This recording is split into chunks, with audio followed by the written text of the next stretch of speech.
Hi,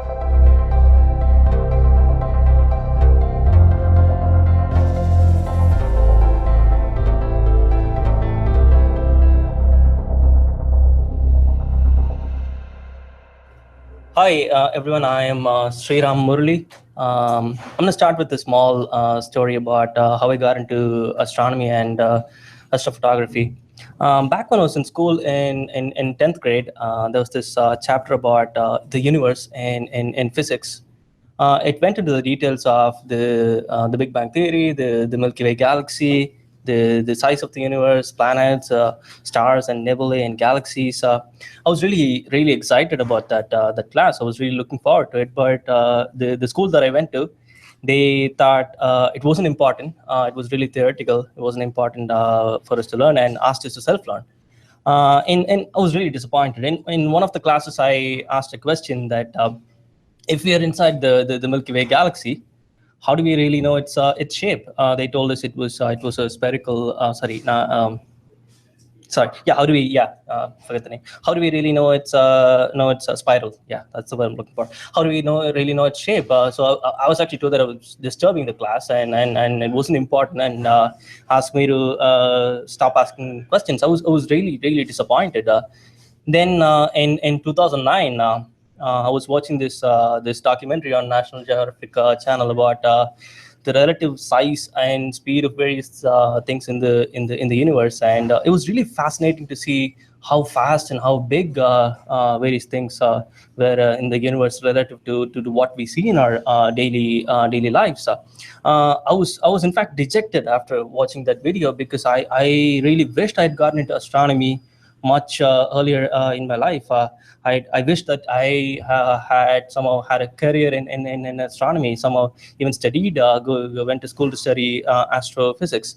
Um, then in 2011, I had moved to California. Then two of my friends and I went up to Yosemite National Park, and when we stepped outside the cabin we were staying at in Curry Village, we saw a sky full of stars, and we couldn't believe what we were seeing, because until that point in our lives we'd never seen so many stars in our life. It was so packed. The sky was so packed with stars. It was really hard to believe what it was. We couldn't comprehend what it was. We didn't understand what we were looking at. It almost felt unreal. Then I got back home, started looking into learning about what's light pollution and how it affects the night skies. Then I read that Mount Shasta is actually one of the best places in all of California to even see the Milky Way. So my friend had an entry level DSLR that we decided to take up to Mount Shasta and try and take a picture of the Milky Way ourselves. And the first time you see a sky full of stars or the Milky Way for yourself, it's such an amazing feel. It's very hard to put that into words. Very hard. You gotta see that for yourself. And the moment when we saw the Milky Way in our DSLR screen, I felt a connection. I cannot really explain how I felt. I felt a connection. Until that point, I'd seen so many pictures of the Milky Way on the internet, but I couldn't connect with that. I didn't know it was real, because I couldn't feel that it was real. But when the moment that I took the saw the photo for myself, I had taken it, so I knew that it was real. So that's how I got into astronomy and astrophotography, and I've been taking photos of the night skies for the last 2 years. And last year I made a short film on light pollution, and some Googlers wanted to learn more about it. So that's why I'm here giving a talk. So thanks for attending.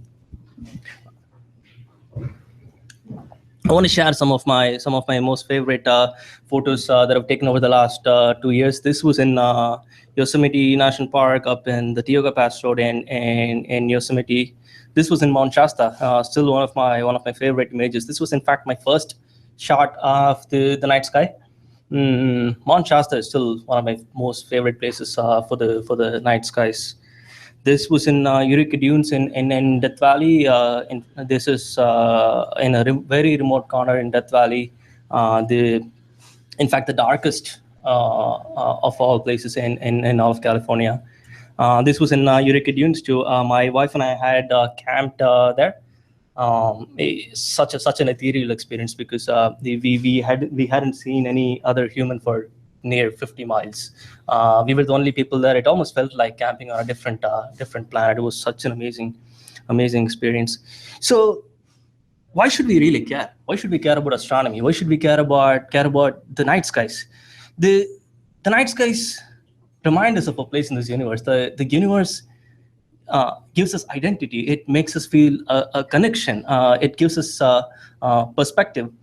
For me, the thought of the sheer size of the universe, or the possibility of life forms elsewhere in this universe, keeps me grounded, keeps me humble. One of my favorite things to do is to look at Europa, one of Jupiter's four moons. One of Jupiter's moons, through my telescope, and wonder about the possibility of life forms, the kind of life forms it could harbor beneath the thick layer of ice. When I was young, I remember my mother told me a story about an Indian king and one of his ministers called Akbar and Birbal. Akbar, the king, placed a very long stick and promised a prize to anyone that made the stick smaller without actually touching it. So when everyone failed at the seemingly impossible task, Birbal, the witty minister, placed an even longer stick next to it and made the long stick look small. The universe gives us this perspective. And without this perspective, I think these days we're becoming more self-centered, more narcissistic, especially in this day and age. The astronomy arouses this profound sense of awe. If you imagine looking at a sky full of stars, it makes you feel so tiny. It makes you feel humble. This awe leads this feeling of awe leads to a sense of small self. It makes you more kind, makes you caring, makes you humble, makes you feel generous. Imagine kids growing up passionate about astronomy. Looking at images from the Hubble or on the internet does not arouse this same feeling of awe. Think of all the great minds that have gazed up at the night skies. Astronomy has inspired countless people in our history, from artists to poets to musicians to scientists. I think we've lost the potential of thousands of great minds, and we're literally robbing kids of finding their passion for astronomy. Astronomy makes you ask questions. It makes you learn science. I'm a good example myself. I wasn't really interested in science until I found my passion for astronomy. It made me ask questions like, why does the sky turn orange during dawn and dusk, making me learn more about light itself. Why are most celestial objects spherical, making me learn more about physics and force. Astronomy is a humbling and character building experience, like Carl Sagan puts it. It reminds us of who we are, and I think without this perspective, it only increases the difference between us as humans. But most people lack this connection. Most people have never seen a sky full of stars. So this was the first photo that my friend and I took when we were up in Mount Shasta. When I showed this to my dad, the first question he had was, how could there be so many stars? And every time I show him a photo of the night sky, and this is the question that he asks, how could there be so many stars? Most people don't know that these many stars exist, and worse yet, some don't even believe that these many stars exist. There's this famous story about people calling the 911 during the Los Angeles earthquake. There was a blackout, and people were seeing the Milky Way galaxy for the first time in their lives, and they called 911 about strange clouds hovering in the sky. This is common misconception that you need fancy equipment, some sort of fancy equipment, fancy gear to even look at the sky, to look at a sky full of stars. When I showed this to my mom the first time, she asked if I had taken this photo through my telescope. Excuse me. But the problem is that we lack this connection. We've never seen so many stars in our lives, and we cannot comprehend what it is. So people cannot relate to it. People cannot believe that this is true. Millions of children, in fact, will never see the Milky Way or a sky full of stars in their lives. Even Googlers, when I show my photos to Googlers, the first question they have is this real? Can you really see these many stars? You'd be surprised. I want to tell you a small story about the time when my wife and I made it up to, actually down, made it to Eureka Dunes in Death Valley. My wife Priya, she accompanies me on almost all my shoots. Thank you, but she isn't really interested in astronomy. She just does it for me. When we when we went to Eureka Dunes, so we had been traveling straight for 9 hours straight. When we made it to Furnace Creek, it was hot. It was scorching hot. It was 125, I think 120. It was 50 degrees Celsius, which is I think around 120 Fahrenheit. It was scorching heat. Then we had to travel another 2.5 hours through backcountry dirt roads to get to the campground. Once we got to the campground, it was still hot. It was at around 3,000 feet elevation, so it wasn't that hot, but it was still around 100, 105. And when we got there, it was so windy that that sand from the dunes blew all over. It was very hard to set up a tent. I was feeling really guilty for making my wife go through this. It was such an unpleasant experience for her. She went to sleep before nightfall. Don't really blame her.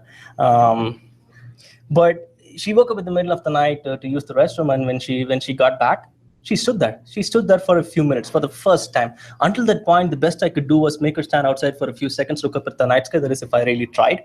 But that night she stood there. So Eureka Dunes, to give you some perspective, it's the level 1 light pollution. It doesn't get darker than that. She stood there looking at the night sky for minutes. I was amazed. I won there. The making her taking there, and it was so dark. It was so bright from the starlight. It was so bright that we could see our own shadows. It's extremely hard to believe that. But if you ever make it up to a level 1 light pollution, you will see for yourself. Now she wants to go back to Eureka Dunes. She wants to have that experience again, a level 1 light pollution area. Now, think of the difference it could make in the lives of children that could find their passion in astronomy. It would make a much better world. Over the years, it is quite saddened me that we're not care enough about astronomy or the view of the stars. So I made this video, Lost in Light, to express this feeling and somehow encourage people to pursue astronomy. So I want to play this video now. I think most of you have already seen the video, but I want to play this video right now. The screen actually makes it appear much brighter than what it is, but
One thing that I realized after making this, so first of all, yeah, the short film was a huge success. It was seen all over the world. It got published on the National Geographic. It made the news in more than 40 different countries. Definitely did not expect this kind of response.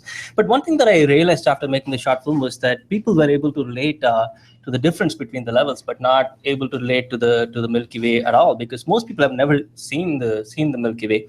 The other problem is that the camera sees way more colors than our eyes do, and the center of the Milky Way is extremely colorful. So some photographers actually take it a few levels up and make their photos look more appealing. The problem is that it makes it more art than reality. It only distances people further away from reality, and it doesn't really help the cause of getting people to pursue or connect to astronomy through photography. I'll show you a few examples to tell you what I mean. The images like these, the Milky Way doesn't look like this, or like this, where the Milky Way is popped out. It's a very nice photo, but it doesn't really help people being able to connect to the night skies. And I'm guilty of this mistake myself. This was my second photo of the night sky. Actually, the screen makes it look even worse. The second photo of the night sky that I took in Grand Canyon, it definitely does not represent the true colors of the night sky. It looks pink.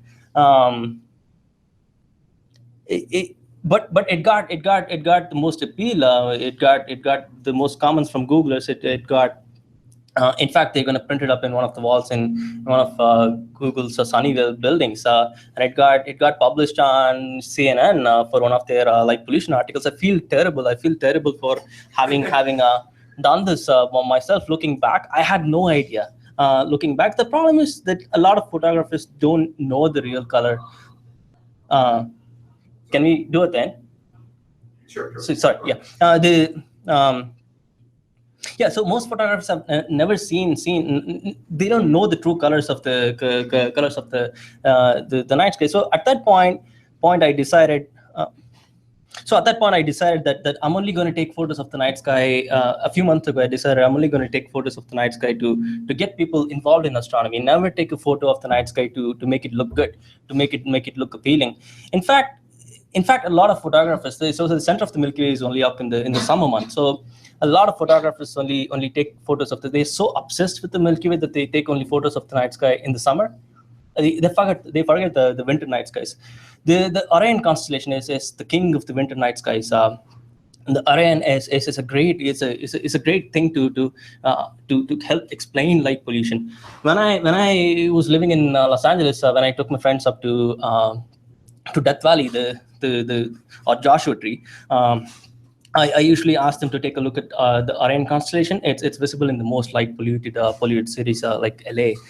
Take a look at Orion constellation when they're in LA, and then look at the Orion constellation when they get to when we get to the dark side. There are so many stars around Orion and in the dark side that it's even hard to draw the constellation. So I thought maybe I should make another short film to show similar to the previous one, but show the Orion constellation instead of the Milky Way for two reasons. I was hoping for two reasons. One, people will be able to relate to the Orion better than the Milky Way, because most people have seen, or at least the people that have looked up the sky have seen the Orion, but not the Milky Way. The other thing is the difference between what the camera sees and what our eyes see is not so big for the Orion compared to the center of the Milky Way. So I actually went ahead and I made another short film. I only finished making it last week.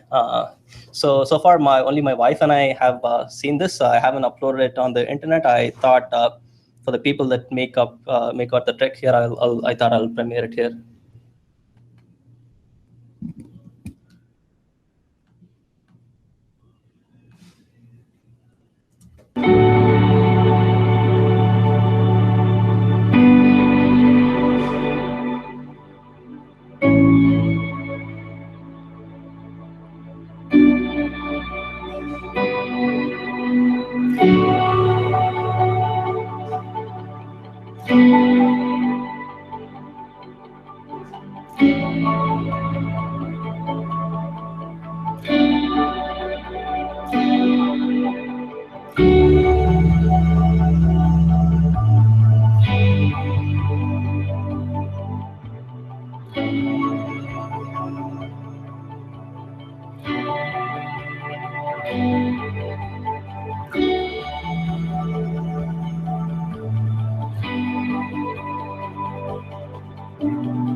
Thank you. So if you've noticed, I've dedicated both my videos to my wife. I wouldn't be able to do almost any of these without her support and motivation. So thank you, Priya.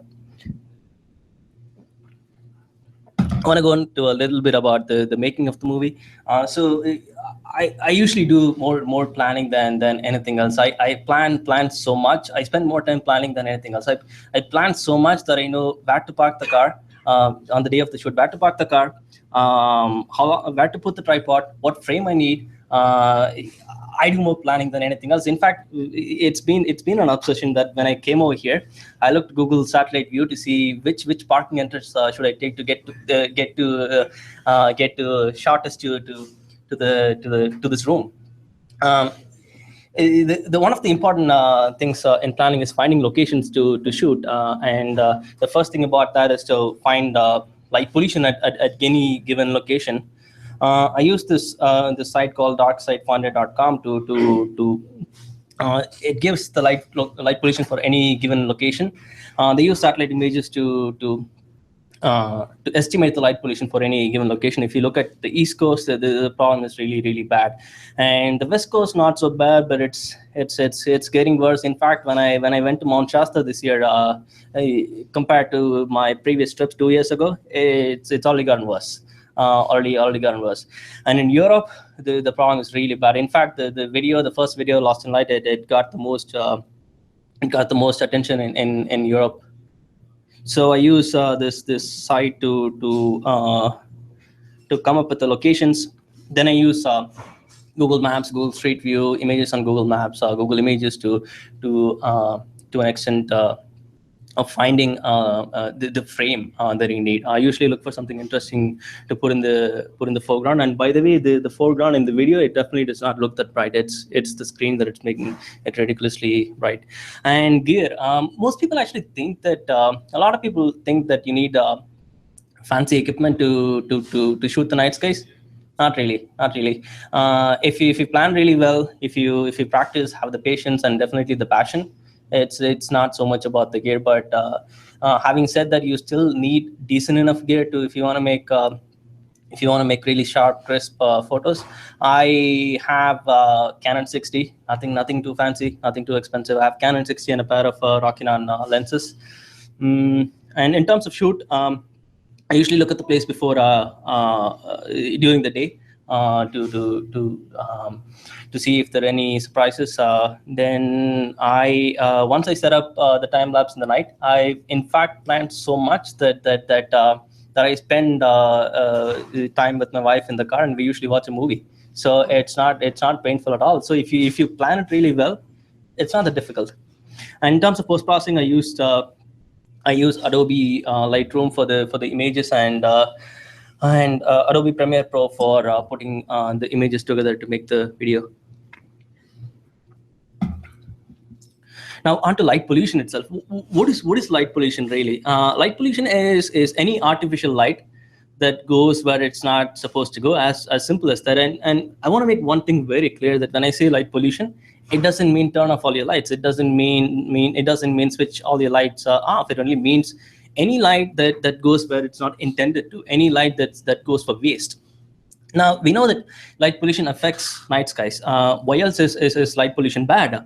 The International Dark Sky Association is a non-profit organization that helps fight light pollution and educate people and policymakers on the effects of light pollution and help them fight light pollution. They estimate that 35% of light is actually wasted in unshielded improper lighting light that goes for waste. That's equivalent to about emissions from 3 million passenger cars, and account to about $3 billion wasted every year. Light pollution also affects us humans. In less than 100 years, we've drastically altered our nighttime environment. We've lit it up so much, we've lightened it up so much that it's affecting our biological clocks, disrupting our sleep patterns. In fact, some studies have shown that exposure to light at night and shift work, meaning night shift, increases the risk of cancer, diabetes, hormonal imbalance, among other diseases. Exposure to light at night also suppresses the natural formation of this hormone called melatonin, which is responsible for regulating our sleep-wake cycle. So looking at your laptop or your computer or your phone at night for a long time before you sleep does not definitely help you sleep. I think most of you would already know that. Light pollution also affects plants and animals. It's not just us humans that are affected by light pollution. For thousands of years, all lives on Earth have been used and rely upon the day-night rhythm. It's in fact encoded in the DNA of all plants and animals. We've disrupted that cycle, but by lightening up our nighttime. One of the species that's affected a lot by light pollution are the sea turtles. The sea turtles come ashore to the beaches to lay eggs, and the hatchlings need dark skies to orient themselves towards the sea, and they often get confused by the lights behind the beach and end up on the road and getting killed, or they get so disoriented that they don't reach the sea until dawn and get eaten by predators. So many coastal towns have passed lighting ordinances to help save the sea turtles, but they're not often strictly enforced. One of the species that's affected by light pollution a lot are the migrating birds. The migrating birds use moonlight and starlight to navigate and migrate and even hunt. But they get attracted to bright city lights, and they wander off.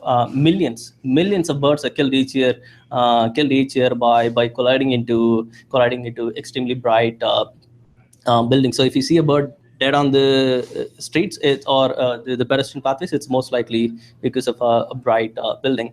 And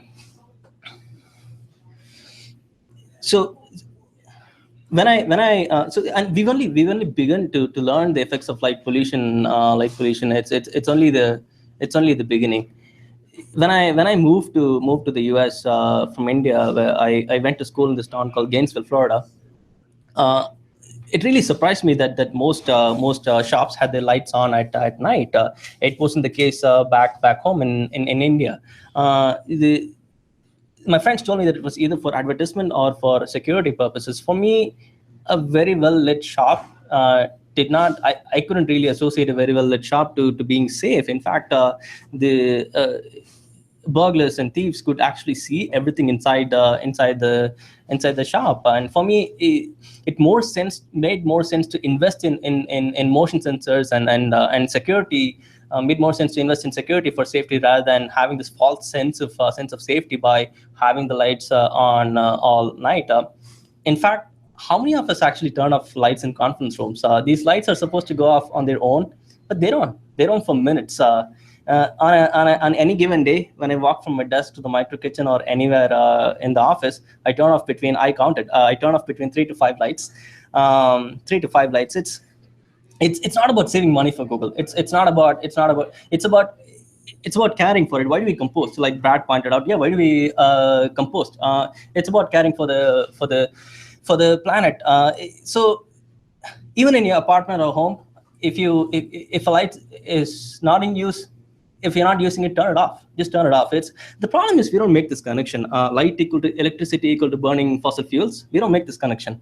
67% of this country's electricity comes from burning fossil fuel. So next time you see a light that's not in use, please turn it off. And sometimes I feel like a crazy person going into conference rooms, turning lights off. But if more people start doing it, then I won't feel crazy. So please. The International Dark Sky Association recommends using shielded lights. So shielded lights make sure that the light is actually pointed downwards and does not go up where it's useless. It only helps create light pollution and sky glow. If you look at the images at the bottom, the one on the right is shielded and one on the left is unshielded. Shielded lights is not any worse compared to unshielded lights. In fact, unshielded lights create a lot of glare. Especially on streets, on roads, really bright unshielded lights create a lot of glare. It's the problem is actually worse for impairs the vision much worse for aged drivers. So yeah, so use the light only when it's needed. That's a very important point here. And people often think that the bright light is safe. Brighter the safer. It not really. Better lighting is safer. In fact, in this image, it's so bright and it's a unshielded bright white light that you hardly even see the person standing there. I spoke to someone at the International Dark Sky Association recently. They had they gave a talk to a room full of cops. So they had a small home-like setup on one corner of the room, and there was a light on all the time, and there was someone acting as if they were stealing something. No one noticed. It was so bright that no one noticed. Suddenly, they turned off the light, and when they turned off the light, they noticed. So the point is that people react to the change, to the difference, but people don't really react to something really bright. Throughout, they get used to it. I don't really blame. I've heard concerns about people installing very bright lights in their home when a crime happens in the neighborhood. I don't really blame them. They feel secure by lighting up their space. But I think it's a sense of false security, because if you think about lighting up a space all night, a burglar can really see what's going on. It actually helps the burglar, and we often don't think about the dark shadows that a bright light creates.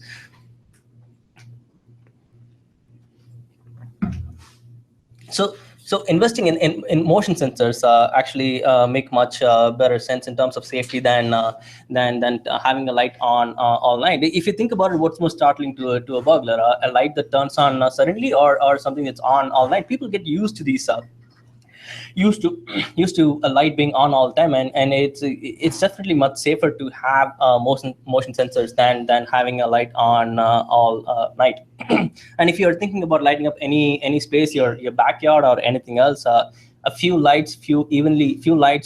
small lights lighting up a space evenly is much better than having one or two very bright light. There's this gas station on near my apartment. They have these ridiculously bright lights, and it's almost blinding. This is a very good example of resist lighting that goes up in holes, goes into holes up in the ceiling. It concentrates light downwards. I'm not trying to say that an unlit or a very low lit gas station feels safe. I'm not a crazy person. It feels unsafe. So the point is, we're not trying to say that turn off the lights in the gas station. We're just saying that be wise in your lighting choices. Use dark sky friendly lighting. Make sure that these also help. It's not just about light pollution. It also helps us reduce glare. How many times have we driven by really bright buildings and it distracts you? So use only when we need, the amount we need, and light up only the space that's really needed.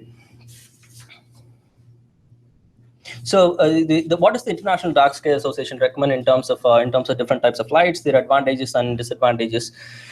Sodium and mercury vapor lamps. These are the orange and the yellow hued street lights that you see.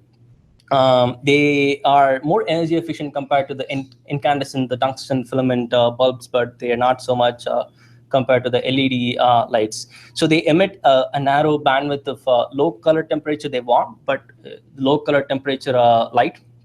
The disadvantages of these lights are that they have toxic elements in them, so they need to be properly disposed of, and it takes a lot of time for them to warm up. So if you turn them on, they don't turn on instantly. The mercury vapor lamps, they're actually being phased out. LEDs, on the other hand, are energy efficient. They have a much longer life. They can be turned on instantly, and they can be programmed to be dimmed at specific times. This is a really nice feature because you can turn them off or even dim them during non-peak hours. So why are LEDs then bad? Why are LEDs then bad then? Excuse me. LEDs often tend to be much brighter, and LED have a lot of blue light in their spectrum. Blue lights appear the brightest to our eyes, and blue light brightens the night sky more than any other color. And blue light has a much farther reach, much farther geographic reach than any other color. So the brightness plus the reach makes light pollution and sky glow even worse. And since our eyes are very sensitive to blue lights, it creates a lot of glare. So unshielded high temperature LED lights, unshielded on roads, definitely not good. It creates a lot of glare, and it's really problematic, especially for aged people. And blue light is associated with us being alert. It's associated with our cognitive abilities. So yeah, so TV, phone, or your laptop all emit a lot of blue light. Looking at them for long hours before you sleep, definitely not recommended. Definitely not. In fact, I recently it's very hard to not use your phone or your laptop before sleep. I know that. So in fact, I recently installed this app that controls the color temperature on your phone. It's been really good on my eyes. So definitely recommend that. LEDs are actually the bane and boon of light pollution. LEDs, if proper LEDs are used, if proper color temperature LEDs are used, the advantages are they can be turned on and off at sometimes. They can be dimmed during non-peak hours. So the International Dark Sky Association recommends using LED lights that are 2,700 Kelvin or below. So like LED lights have this color temperature range. So anything below 2,700 Kelvin or 3,000 Kelvin is what they recommend. Now, we know that we know that light pollution affects the night skies. It affects wildlife. It affects us humans. There are ways to fight it, but are people really responding? Do we see any hope? Is there any hope? I spoke to the technical director at the International Dark Sky Association, and I was really glad to hear a lot of their success stories. Tucson in Arizona, they recently switched to 2,700 Kelvin LED lights, and when they measured the luminosity compared to before, the brightness compared to before, it was only 40%. It was only 40% of what it was before, and no one noticed the difference. It was only 40% of what it was before, and no one noticed the difference. And they, in fact, reduced it by another 10% after 11 p.m. Again, no one noticed the difference. Phoenix did this experiment where they had both 4,000 Kelvin lights and the 2,700 Kelvin lights in one area, and people actually preferred the 2,700 Kelvin lights. The high temperature LED lights, anything greater than 4,000, 5,000 Kelvin, is really harsh on our eyes. People actually hated these harsh blue lights. So Phoenix is actually changing 90,000 lights. They recently voted to change all of about 90,000 lights in Phoenix to 2,700 Kelvin LEDs. Montreal and all of Georgia, the state of Georgia, recently voted to switch to 2,700 Kelvin lights too. They told me about a small town in Canada. I forget the name. So the small town in Canada had, in one of the streets, they switched to a much lower wattage of sodium vapor lamp to see if people noticed the difference. No one noticed the difference. It was almost half the brightness, half the luminosity. No one noticed the difference because our eyes usually get adjusted, adapted to reduction in luminosity. So many cities, so many municipalities, having made the mistake of installing 4,000 and 5,000 Kelvin lights, these ridiculously bright LEDs, having made the mistake. People hated these lights. People hated these lights, hearing the success stories from other towns and cities, these municipalities are now actually switching back to. So many municipalities are now switching back to 2,700 Kelvin lights.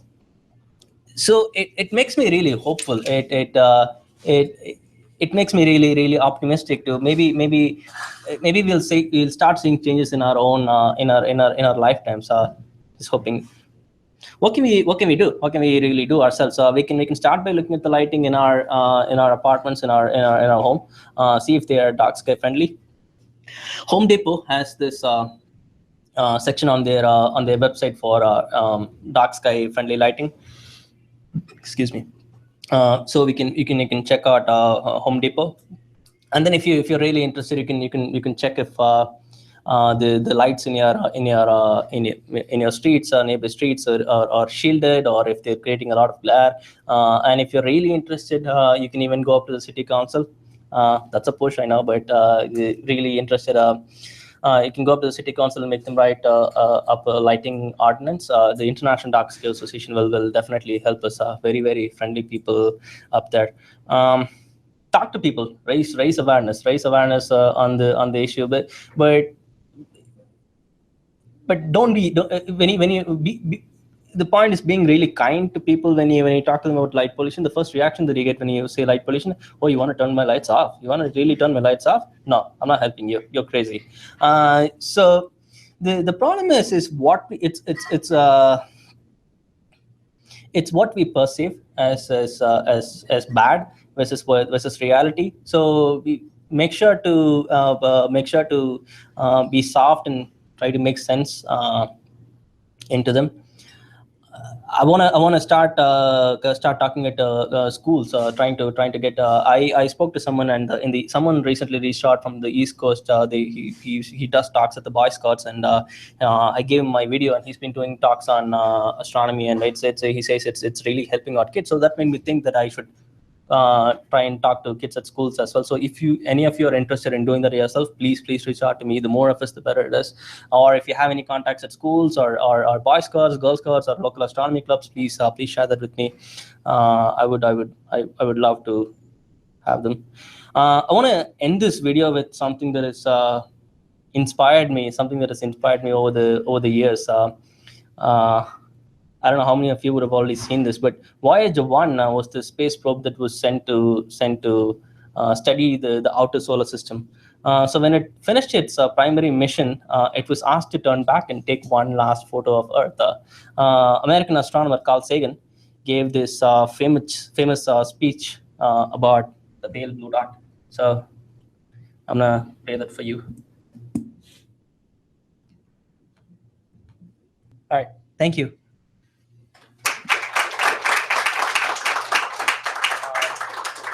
I have this room till 3:30. So if you have any suggestions, comments, any questions, please feel free. Thanks. I just want to ask you. You mentioned you didn't like the photo you took of the Milky Way. Is it because it was colored artificially later, or is it just because the Milky Way tended to look more colorful?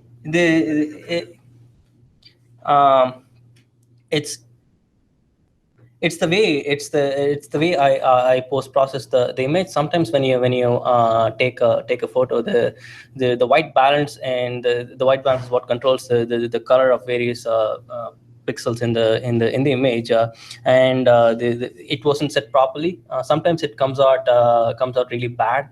I didn't spend the time to make the correct the white balance. It didn't look bad to my eyes, so I went with it. But if you make it really right when you take the photo, so yeah, it's the white balance, not yeah. Yeah, I just want to say I agree with you on this stuff. It's I spend a lot of time outdoors, including sleeping outside, looking at Wikipedia and stuff. And I find a lot of the online photography is influenced by HDR way too much. It looks like Disneyland and has all this high saturation colors. And what it really destroys is that occasionally there is actually a sky that's really colorful and so on. But like they make everything look colorful, so it's sort of like it's not real. So I think it's much better to tone it down to like more like what you actually see. Yeah, so especially these days, people are very skeptical and cynical on the internet. So it definitely doesn't help. For sure, it gets more attention. For sure, it gets more attention, but it's really what you're going for. In fact, I tried mimicking what it really looks to our eyes, but it's very difficult to do that in a DSLR. It's not really easy to mimic what we see. But is it wrong though? I mean, yes, I agree that it's not a good representation of the night skies, but if you want to encourage more people to go out and really look up at the skies, right? Maybe the starting point is people getting bored by something that they see online. And sometimes when you put that kind of a shock and awe image in front of them, that could provoke this whole conversion to going and looking up at the night sky. And I'm by no means arguing for or against the whole HDR nature of photography, but you know, that is one of the tools or one of the avenues where people can actually look for that. True, that's definitely true. But if you take a photo of the Milky Way through with your DSLR, it's all there's already a huge difference between what we see and what the camera sees, and I think that by itself, if for the ones that are really interested in these type of photos, I think that by itself is enough. Going way overboard is what I feel is not really necessary. At what light pollution or light pollution level is the Milky Way like really kind of come into view? Like, if I'm looking at that map, where 4. So Pigeon Point. Pigeon Point, definitely. Pigeon Point, Davenport, anywhere on the coast. Henrico State Park is definitely a very good place. That you mentioned about taking an exhaustive amount of time to plan. Yeah. Typically, how much time does it take for you to plan a shoot?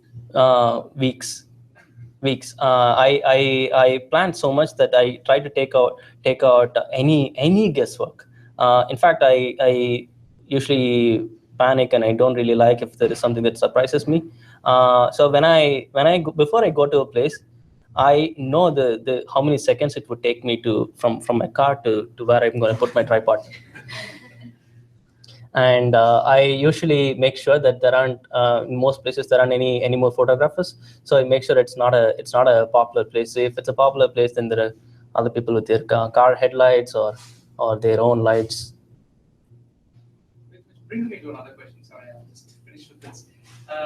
So that kind of implies that you go to really remote places, which is not necessarily everybody's cup of tea, right?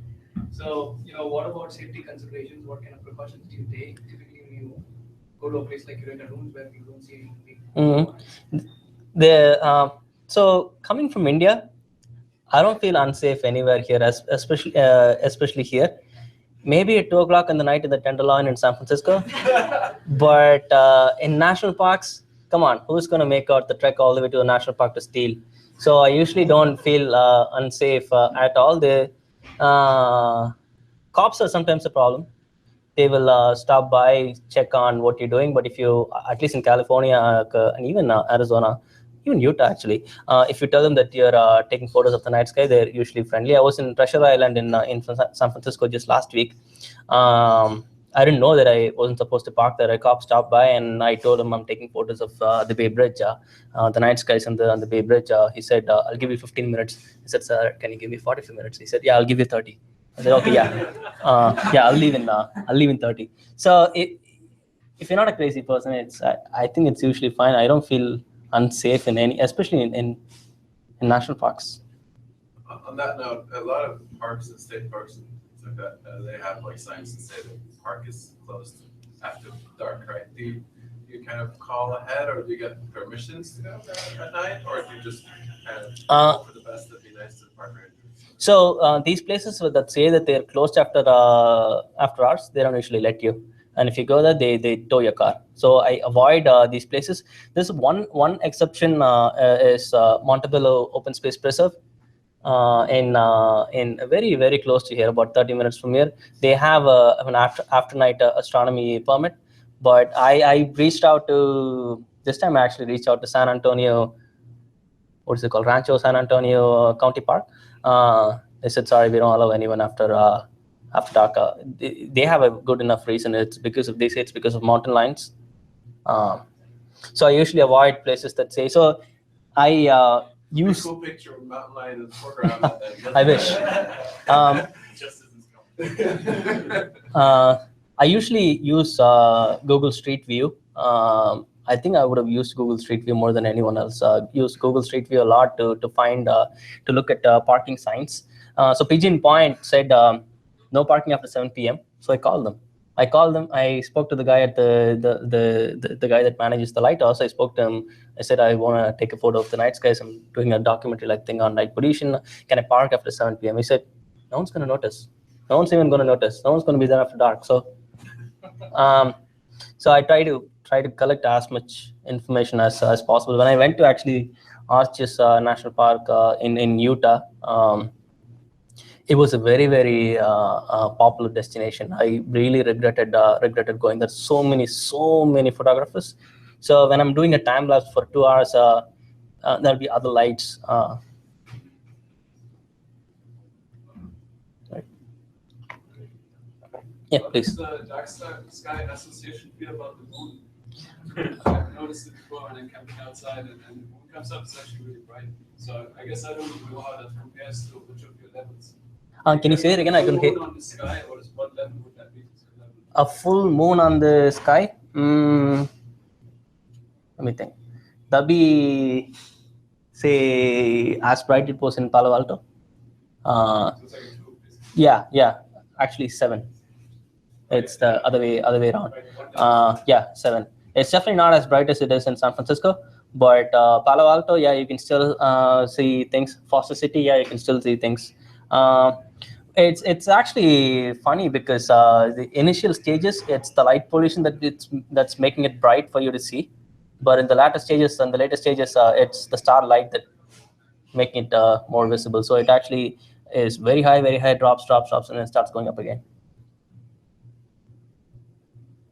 So in terms of planning, then you go when there's a really small moon.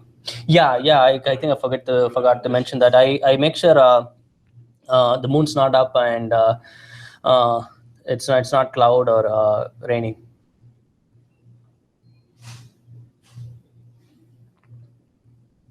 All right. Thank you for coming. Thanks for your time.